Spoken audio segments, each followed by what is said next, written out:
Bonjour à tous, bonjour à toutes, j'espère que vous allez bien. Je reviens aujourd'hui en vidéo pour vous parler de mes favoris lifestyle et culture. Ces favoris que j'ai appelés je lis, j'écoute, je regarde, mais que je diversifie de temps en temps vers le loisir créatif, vers le sport. Ça tourne à je lis, j'écoute, je regarde, je bouge, je crée. Et en premier, je vais vous parler de mon dernier favori voyage, donc ça peut rentrer dans la catégorie je regarde. Il s'agit de nos vacances, de notre séjour dans les Pyrénées. Nous avons fait pas mal de randonnées fin août quand nous sommes partis en vacances en famille dans les Pyrénées. Donc pour rappel, si vous ne me connaissez pas bien, ma fille a 3 ans, mon fils a juste 6 ans. Vous avez prêté un porte-bébé de la marque Deuter. C'est un porte-bébé qui avait déjà 10 ans d'âge, qui avait déjà servi à 2 ou 3 enfants avant ma fille, et ça nous a bien rendu service pour faire les belles randonnées qu'on a faites, puisque mon fils est tout à fait apte à marcher et je le félicite tout de même parce que la randonnée qui est à faire et dont je vais vous parler en favori ici, c'est la randonnée de la réserve naturelle de Néouvielle. Donc il y a plusieurs parcours à faire, d'un niveau moyen à un niveau très difficile, et on a fait je crois le niveau moyen, mais qui fait quand même 10 km, enfin voire presque 11 km avec 450 mètres de dénivelé. Mon fils a fait ça sans se plaindre et franchement je le félicite. Je vous ai publié 2 réels avec des images magnifiques de nos randonnées dans les Pyrénées, donc sur Instagram. Je vous invite à me rejoindre sur Instagram si vous voulez visionner ces vidéos, parce que je les adore, même moi j'adore les regarder en tant que souvenir de vacances. Aussi, je vous ai fait un article sur mon blog au sujet de ces randonnées. Je vais rester dans le filon sportif puisque je parlais de randonnée. Je vais vous reparler course à pied. Donc vous savez que depuis 2020 je fais en routine de la course à pied, c'est devenu mon sport on va dire. J'ai découvert un nouveau favori pour me relancer dans ma motivation, c'est les courses en groupe, les courses organisées, les courses pour soutenir des causes ou les marathons, pourquoi pas, peut-être que je ferai un marathon ou le semi-marathon un jour. On n'en est pas là, on n'en est pas là. Mais ouais, je voulais vous reparler en tout cas, parce que j'en ai parlé dans un vlog, du fait que j'avais participé à une course pour soutenir la cause Octobre Rose, donc pour soutenir la lutte contre le cancer du sein. J'ai fait la course des Demoiselles avec une amie et une personne de sa famille. J'ai fait la course des Demoiselles à Rochefort en Charente-Maritime. C'était 7 km 500 en groupe, donc je crois qu'il y avait maximum 3000 participantes. Et par contre il y avait uniquement 700 et quelques joggeuses. Le reste des participantes c'était des marcheuses. Et j'ai adoré cette course en groupe, ça m'a permis de me challenger, j'ai trouvé que c'était un bon moyen de se relancer dans sa motivation, d'être inscrite à des courses comme ça. Je prévois de participer à une course sur La Rochelle au mois de mai seulement, donc c'est vrai que j'ai pas trouvé beaucoup de courses qui me correspondaient encore pour ne pas avoir cette coupure, et je trouve que c'est motivant d'être inscrite à des courses comme ça, à faire à plusieurs avec des amis, et en plus je me suis sentie fière en fait de courir pour cette cause, et aussi le fait de courir en groupe comme ça, on est happé par la foule, et j'ai couru avec un rythme plus soutenu que d'habitude, donc j'ai adoré faire ça, et je pense que c'est une expérience que je vais réitérer avec cette amie. J'espère que j'en ferai encore plein d'autres parce que j'ai trouvé ça sympa. Je vais vous parler favori loisir créatif, donc je l'ai pas sous la main, mais il s'agit de la machine Cricut Maker. C'est une machine que la marque Cricut m'a envoyée. Je vous en parle depuis... Je me suis dit qu'à un moment il était temps de la déballer, mais ça méritait vraiment que je me pose dessus quand même pour la mettre en marche, pour voir quel projet créatif j'allais lancer. Donc je vous en ai parlé dans différents vlogs. D'ailleurs, je profite de cette vidéo pour vous demander, est-ce que vous voulez voir cette machine en action dans différents vlogs, dans différentes vidéos, ou est-ce que vous aimeriez une vidéo sur cette machine, vraiment une revue face cam où je vous en parle, que je vous montre par la même occasion un projet créatif. Par exemple, je vous en ai parlé donc pour étiqueter et mieux ranger, mieux organiser les boîtes de loisirs créatifs qui sont dans mon bureau. Et je vous en ai parlé non pas sur YouTube mais sur Instagram. J'ai fait une déco d'Halloween que j'ai laissé une quinzaine de jours à la maison et j'ai fait toutes mes découpes avec cette machine. Je vous ai fait un réel sur Instagram. Donc voilà, il y a pas mal de choses qui se passent sur Instagram. J'aime bien créer du contenu pour ce réseau social. C'est une machine qui permet de faire pas mal de choses. Je trouve que c'est énorme les choses qu'on peut faire avec ça. Et ce qui est bien, alors moi j'ai choisi de payer l'abonnement à 9,99 € pour avoir tout l'accueil Cricut et avoir tous les projets que l'application suggère. Mais vous n'êtes pas obligé. Mais en tout cas moi j'ai choisi de la prendre, pourquoi parce que je trouve que là pour Halloween j'ai pas eu à me creuser la tête à chercher sur internet une image de chauve-souris pour la transférer sur mon projet, sur l'application. J'ai juste eu à chercher, taper Halloween et j'avais plein d'idées de projets créatifs à faire, de déco d'Halloween, de cartes d'Halloween, de trucs à faire avec les enfants. Ça regorgeait d'idées déjà dans l'application. Donc quand vous prenez l'application, c'est sûr que déjà vous avez pas mal de suggestions, d'idées de projets créatifs. Donc bref, cette machine, je pense que j'ai pas fini d'avoir fait le tour. Je pense que de toute façon je vous ferai du contenu sur cette machine courant novembre et début décembre pour faire des confections, des DIY de Noël, parce que franchement c'est trop tentant quand on a cette machine de faire des projets créatifs, quoi. Je vais vous parler de lecture maintenant. Ce petit tas de livres dont j'aimerais vous parler, je vais vous reparler très rapidement parce que dans ma dernière vidéo Favori Culture, je vous ai parlé de cette trilogie et j'étais en cours de lecture du premier tome de Ma raison de vivre. C'est l'histoire de Emma, dont les parents sont décédés. Enfin, le père est décédé, la mère n'était pas capable de s'occuper d'elle, donc elle vit chez son oncle paternel, et sa tante, la femme de son oncle, la maltraite. Elle a une meilleure amie, heureusement, à l'école, qui prend soin d'elle, qui la sort un peu de ce contexte sordide où vraiment elle est un peu prisonnière chez elle de ce contexte-là, elle peut pas sortir et tout ça. Elle est excellente à l'école dans l'espoir d'intégrer une super université et qu'elle quitte cette prison ténébreuse. Et elle va tomber amoureuse d'un garçon qui au départ va être son ami, c'est Evan, qu'elle va avoir du mal à laisser entrer dans sa vie parce qu'elle veut pas avoir à s'épancher en fait sur ses problèmes avec des inconnus. Et je disais dans la vidéo où je vous en parlais que est-ce que l'amour peut tout sauver? Est-ce que l'amour peut tout... peut permettre de tout oublier? C'est un peu l'idée globale de ce livre.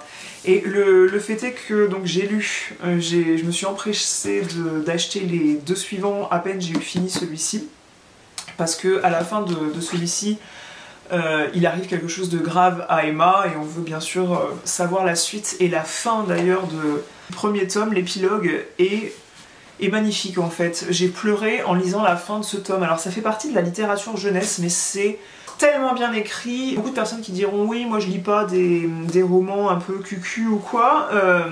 Alors ça pourrait être cucu en fait, mais ça l'est pas. C'est là où c'est magnifiquement bien écrit, c'est que c'est écrit de façon très lente parce que les 3 tomes auraient pu être résumés en un tome.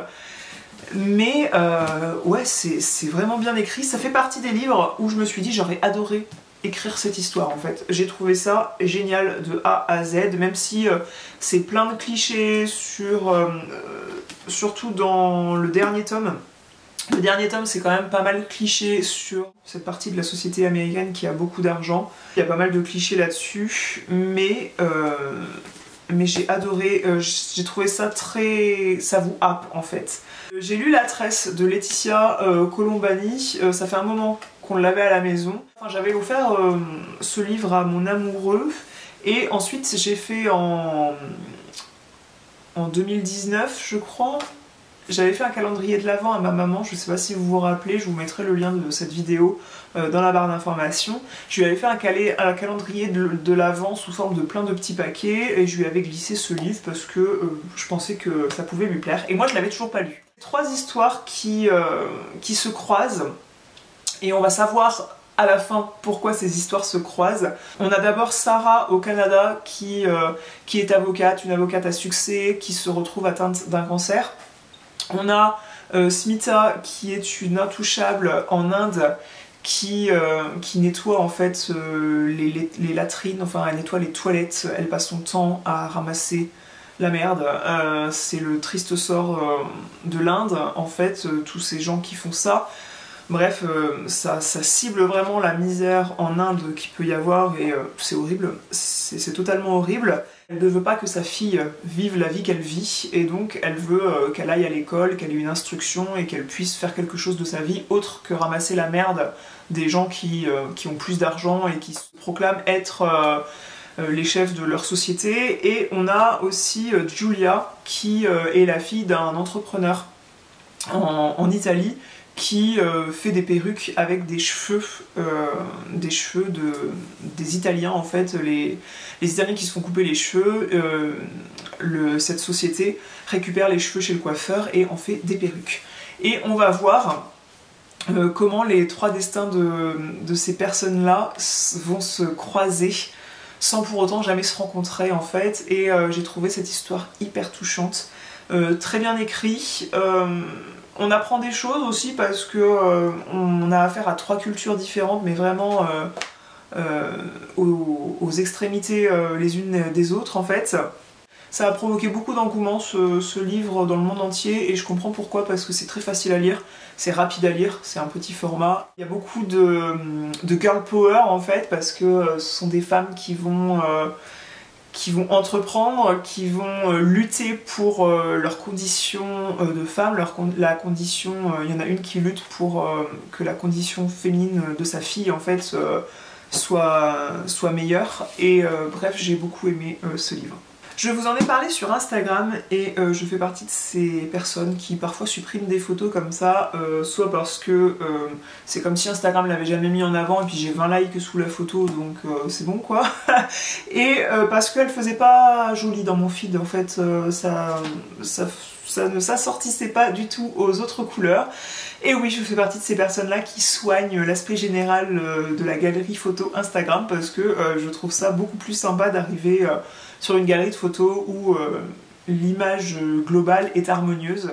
J'avais montré ce livre en fait que je suis en train de lire en ce moment, je ne l'ai pas terminé et c'est un livre qui est quand même assez long à lire, c'est-à-dire que c'est tout petit, ça ne se lit pas du tout comme La Tresse de Laetitia Colombani ou comme de la littérature jeunesse comme ça, c'est bien différent, ça fait partie c'est un grand classique de la littérature. Donc c'est de Herman Melville, un auteur américain. Moby Dick, c'est de la fiction nautique, c'est un genre littéraire qu'on a peut-être tous lu un jour sans se rendre compte qu'on lisait de la fiction nautique. C'est des histoires de voyages, de bateaux, de navires, de héros, la masculinité, les héros, tout ça c'est très présent dans la fiction nautique, et bref, des histoires d'animaux marins, dans le monde maritime, tout ça. Bref. Herman Melville, c'est un auteur qui a été marin, donc on retrouve beaucoup de ses connaissances du secteur dans ce livre. Je vais vous dire pourquoi. Il raconte l'histoire de Ismaël qui décide, décide d'aller pêcher la poscaille, et il va prendre le large au bord d'un bateau dont le capitaine est le capitaine Achab, qui n'a d'autre obsession que de tuer une baleine blanche parce qu'elle l'avait mordu un jour à la jambe. Ça tourne à l'obsession en fait, et ce livre est vraiment centré sur cette obsession où la monstrueuse baleine blanche, elle va être l'incarnation du mal, mais pas que.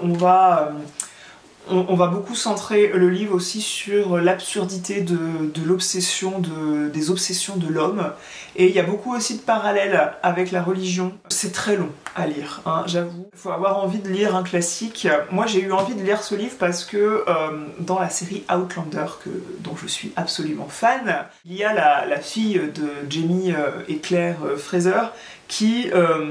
pour dialoguer, occuper son violeur, elle va lui lire Moby Dick.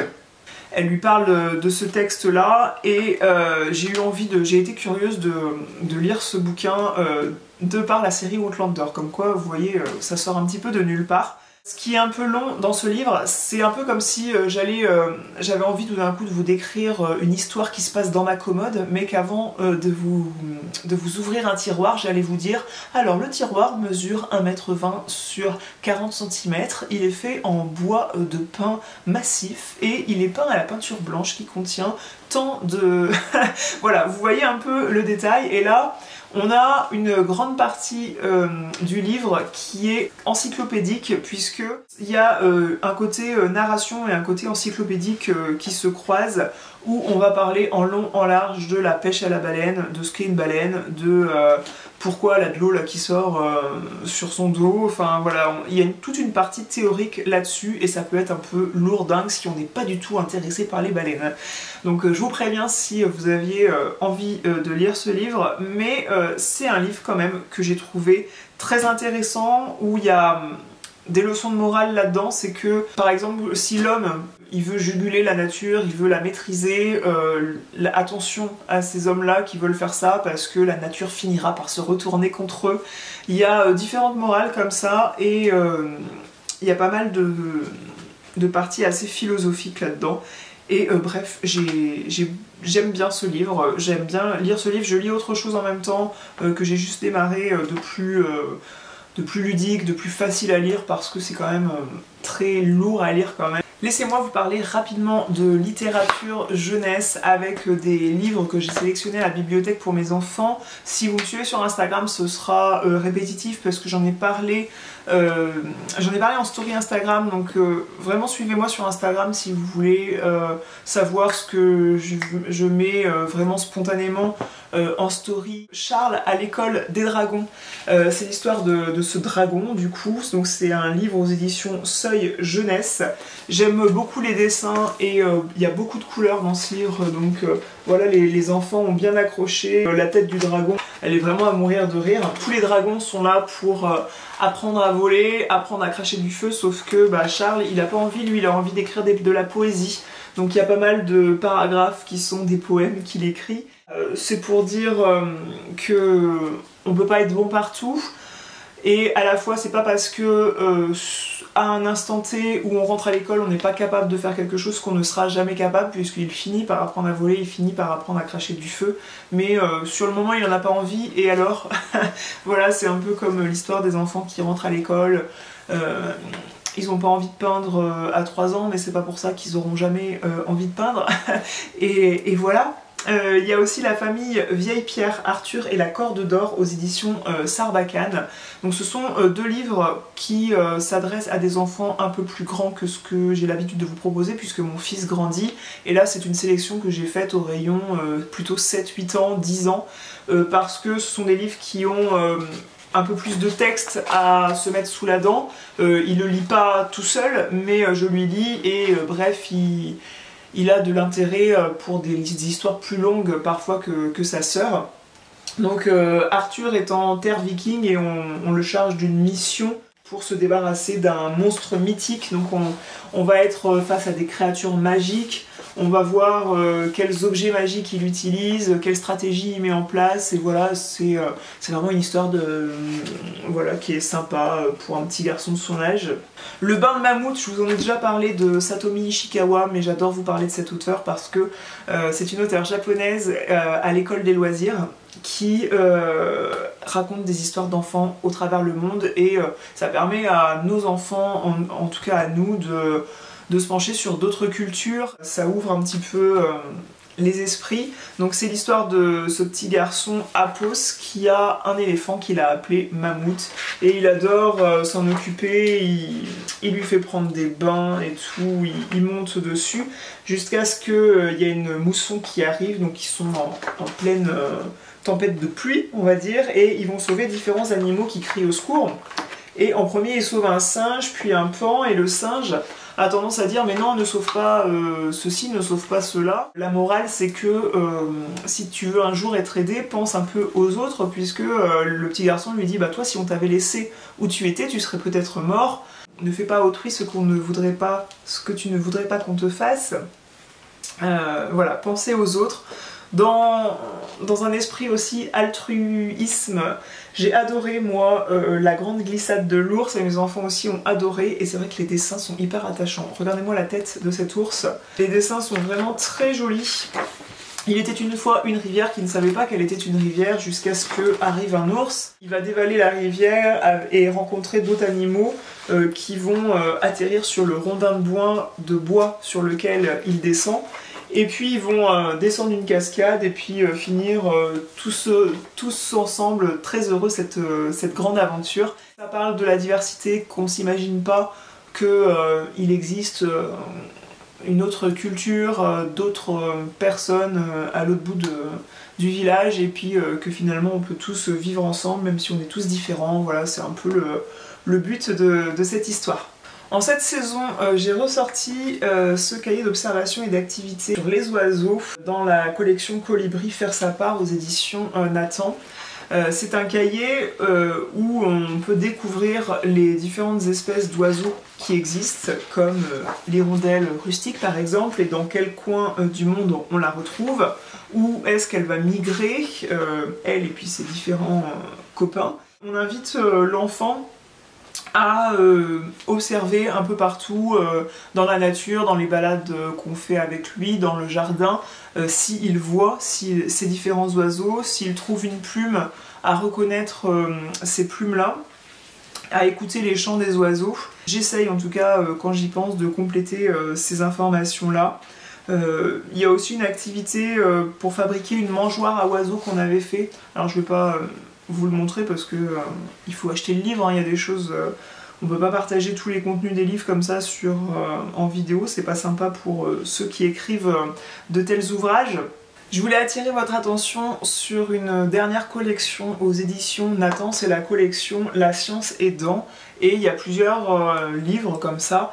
Donc nous on a La science est dans le ballon, on a aussi La science est dans le citron, le sucre, il y a plusieurs ouvrages comme ça où on va parler d'expérience en fait, on va expliquer des choses à l'enfant et lui faire déduire des choses par les expériences. Une approche purement scientifique. Par exemple, on va lui dire que chante son ballon et du coup on va lui faire comprendre que si un son se produit c'est parce qu'il y a une vibration de l'air. Et c'est hyper intéressant, on va lui faire deviner en quoi est ton ballon à ton avis, de quelle forme il est, bref, grâce à un ballon de baudruche, l'enfant va pouvoir étudier plein de choses. Donc ça on avait sorti celui sur les ballons aux périodes d'anniversaire, donc moi je dis toujours à mes enfants, moi vivante il n'y aura pas d'anniversaire sans ballon, donc j'aime bien faire une belle guirlande de ballons. Et du coup, fin août, début août, pardon, on avait sorti, avec les ballons pour l'anniversaire de ma fille, on avait sorti ce livre-là. Une série qu'on suit en ce moment et puis qui nous garde pas mal devant l'écran finalement, on aime beaucoup avec mon amoureux, c'est Suits, Avocat sur mesure. C'est une série d'ailleurs que j'aurais dû connaître parce que il y a Meghan Markle dedans, je crois qu'elle s'appelle comme ça, j'arrive jamais à prononcer son nom, parfois je dis Morgan je crois que c'est Meghan Markle, enfin bref, la femme du prince Harry. Je suis pas une grande fan de la monarchie britannique, donc cette femme joue le rôle de Rachel dans la série. Bref, c'est l'histoire de Harvey Specter. Harvey Specter, c'est l'avocat, voilà, l'acteur avocat principal de la série, et rien que pour sa gueule, je pense qu'il faut regarder la série parce que voilà, il est bien, il est beau gosse quoi. Voilà, il a beaucoup de charme ce mec là, et il va rencontrer Mike Ross, qui est un jeune premier, plus dans le style, qui a cette particularité d'avoir une mémoire photographique, mais quand je dis mémoire photographique, c'est qu'il est capable de vous réciter tous les bouquins de droit, le code pénal, le code... Enfin voilà, il est capable de réciter tout ça. Un bon investigateur pour résoudre des affaires. Harvey Specter, en sachant ça, il va le recruter. En sachant qu'il n'a pas fait Harvard comme tous les membres du cabinet et qu'il n'est pas avocat, mais il va le recruter et il va finir par jouer le rôle d'avocat. Et c'est totalement interdit bien sûr d'être avocat sans être diplômé du barreau. Et voilà, l'histoire tourne autour de ça et on suit pas mal d'affaires, donc c'est beaucoup de droit des affaires. Il traite des affaires à plusieurs millions d'euros, voire même parfois des milliards, enfin c'est un truc de dingue. Il y a un personnage, donc un associé du cabinet qui s'appelle Louis Litt, qui est beaucoup moins beau gosse, mais qui fait tout l'humour en fait de la série, tellement il est drôle, et on se moque un peu de lui de temps en temps, mais il est à la fois très attachant. Voilà pour mes favoris culture. J'espère que cette vidéo vous aura plu, que vous aurez fait des découvertes grâce à cette vidéo. N'hésitez pas à me partager en commentaire ce que vous lisez en ce moment, ce que vous regardez à la télé en ce moment, les voyages que vous avez pu faire qui vous ont plu. Bref, partagez-moi tout ça et je serai ravie de vous lire. Je vous invite à vous abonner à cette chaîne si vous voulez être tenu au courant des prochaines vidéos qui vont suivre. Je vous fais des grosses bises et je vous dis à bientôt.